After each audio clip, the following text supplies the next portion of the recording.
Достар, бір басымнан өткен оқиғаны айтайын. Халық емінен менің атам болған, жүзі жасап қайтты. Артық бірде дәрі ішкен жоқ, бірде жаңағы укол алған жоқ. Сондай кісі ертеректе қайтты. Сол бір 90-дағы кездері олар. Мен ойнап отқам, ол отырды көлеңкеде. Асыққа деген, ол кезде асық ойнаймыз, жаңағы асыққа сақаға жаңағы қорғасын құямыз. Соның қорғасынды балқытып, ерітіп отырған кезде, бірден 4-5 класста оқимын ба сол кездер енді. Анау алақаныма құйылып кетті, жаңағы қорғас.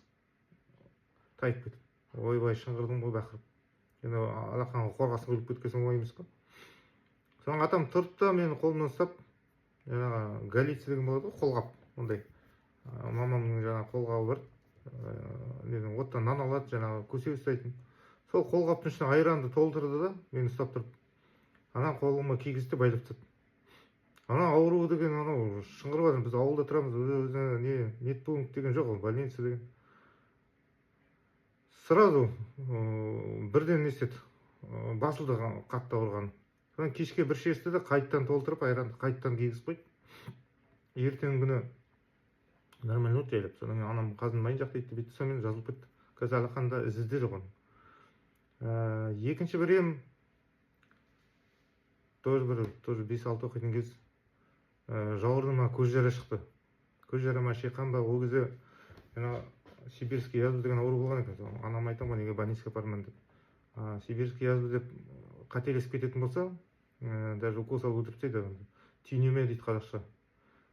Түйнеме ма, топалаң ба, топалаң сияқты. Топалаң елгір деген бір сөз бар. Анау тарап кетпесін, жұқпасын, басқа адамдарға жұқпасын деп өлтіріп тастайды адамды. Соны қорыққан ғой, шым естіген ғой, апармаған больницаға өз емдеді. Құйрық майды алды, шикі құйрық май, қойдың құйрық май. Соны мына шайдың шамасына, қара шайдың листовой шай болады, соның шамасын бұқтырып қояды кәсеге. Соныған ана құйрық майды шикілей орайды. Сон жауырында әлі несі бар, тыртығы бар. Соныған тартады. Анау температура деген страшно көтеріледі. Анау үлкен болады, шиқаннан бөлек енді, шиқаннан үлкен. Шиқан әр жерге шығады, оны бір шығатта жан-жағын тарайды, бұны тарамайды, өзі бір жара болады, өте үлкен болады. Сонымен 3 күн бойы тартты. 3-ші күні анау жарылды. Білмеймін, 1 литрде ірін қан шыққан болар. Есімде бар әлі күнге дейін. Өліп қала жазған. Содан жазылып кетті сол. Мына қазақ емінің пайдасы. Естеріңізде болсын, мысалы кейбір ауылдарда тұратындар бар, точкаларда тұратындар бар, мал бағатындар бар. Осы нені қолдансаңыздар болады. Өзіміздің қазақ ем, халық емі.